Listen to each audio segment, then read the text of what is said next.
आम्ही आत्ता अलकाश्रय रिसॉर्ट वाईजवळ आहे तिथे आलेलो आहे. अतिशय सुंदर आणि स्वच्छ असं रिसॉर्ट आहे. तुम्हाला जर वन डे किंवा स्टेसाठी यायचं असेल तर हे रिसॉर्ट अतिशय सुंदर आणि छान आहे. आम्ही आता इथे दिवसभर आहे.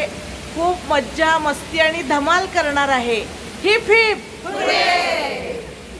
आम्ही आता आलेलो आहे वाई सुरूर रस्त्यावर असलेल्या अलकाश्रय रिसॉर्ट इथे. हे रिसॉर्ट पुण्यापासून 75 किलोमीटर अंतरावर आहे. आल्या आल्या इथे वेलकम ड्रिंकनी स्वागत झालेलं आहे. इथे आपण आता रिसॉर्टमध्ये आलेलो आहे. जर तुम्ही इथे येणार असाल तर तुमच्या ग्रुपमधली एक व्यक्ती 60 वर्षाच्या वर असली पाहिजे तरच तुम्हाला या रिसॉर्टमध्ये एंट्री आहे. रिसॉर्टमधील इंटिरियर खूप छान आहे. तसेच रिसॉर्ट स्वच्छ देखील आहे. आम्ही आता ब्रेकफास्टसाठी आलेलो आहे. इथे जेवणाच्या वेळा लिहिलेल्या आहेत. अतिशय सुंदर अशा प्लेट्स आहेत.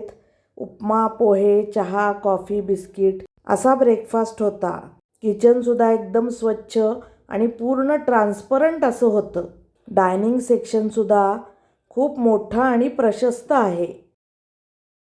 ब्रेकफास्ट झाल्यानंतर आम्ही वॉटरफॉल आणि इतर ठिकाणं बघण्यासाठी गाडीतून निघालो.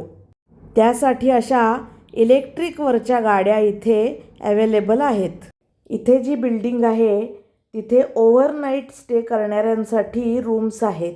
ओव्हरनाईट स्टे करण्यासाठी एका रूमचं भाडं 2 व्यक्तींसाठी 6,000 रुपये आहे.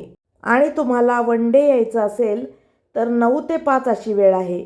त्याच्यामध्ये ब्रेकफास्ट, लंच आणि हाय टी हे इन्क्लूड आहे आणि त्याचे चार्जेस आहेत प्रति व्यक्ती 1,500 रुपये. पण तुम्ही ज्या ग्रुपबरोबर येणार आहे त्या ग्रुपमधली एखादी व्यक्ती तरी 60 वर्षाच्या पुढील पाहिजे असा त्यांचा नियम आहे. इथे आपल्याला दिसत आहेत त्या सगळ्या चिक्कूच्या बागा आहेत आणि आंब्याची पण झाडं आहेत. गाडीमधून आम्ही आता राईडला चाललेलो आहे धबधबा बघायला.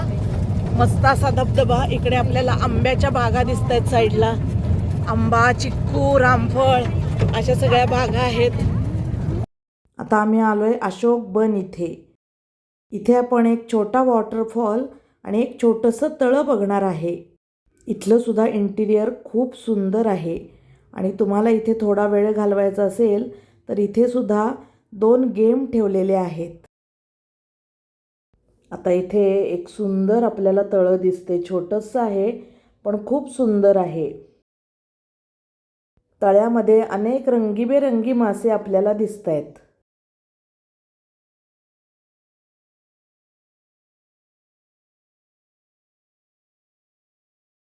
आणि या बाजूला आहे वॉटरफॉल. वॉटरफॉल खूप सुंदर आहे.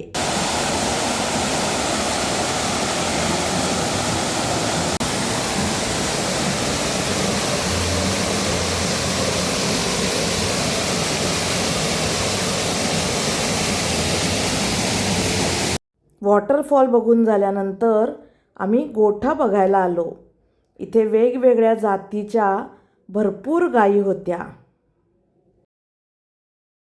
नंतर आम्ही ज्यांच्या नावाने हा रिसॉर्ट बांधलेला आहे त्या अलकाताई मुसळे यांची रूम बघण्यासाठी गेलो.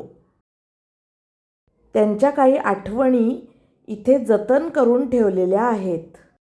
त्यांची काही पेंटिंग्स आणि वेगवेगळ्या सुंदर अशा वस्तू इथे होत्या. नंतर याच ठिकाणी अशा छोट्या स्कूटर्स ठेवलेल्या आहेत. तुम्हाला जर चालवायच्या असतील तर तुम्ही इथे चालवू शकता. हे सर्व बघून आम्ही परत रिसॉर्टवर आलो आणि मग इनडोअर गेम्स आहेत ते सर्व आम्ही केले. हे आहे मिरर मेज. खूप मस्त मज्जा आली आम्हाला हे करताना. खूप छान वाटत होतं. भूलभुलैयासारखं होतं.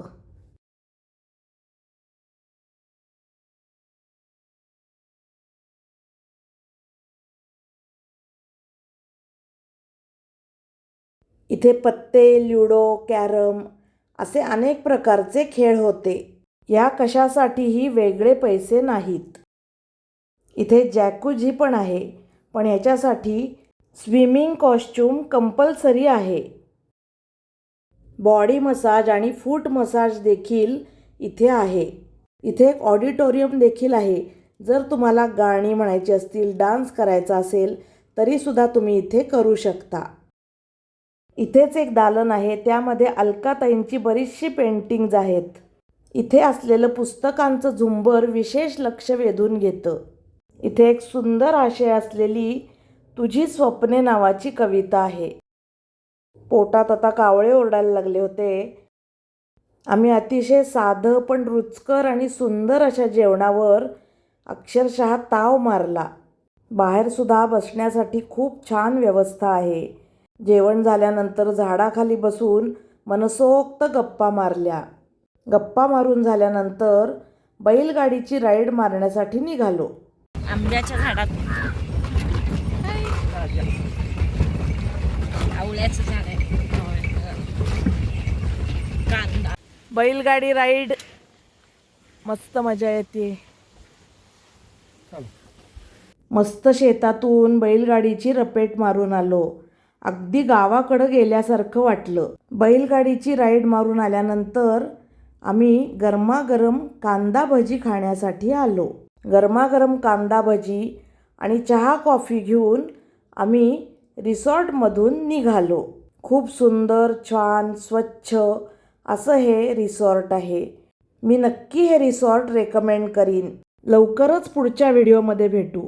जर व्हिडिओ आवडला असेल तर लाईक, शेअर आणि सबस्क्राईब नक्की करा. धन्यवाद.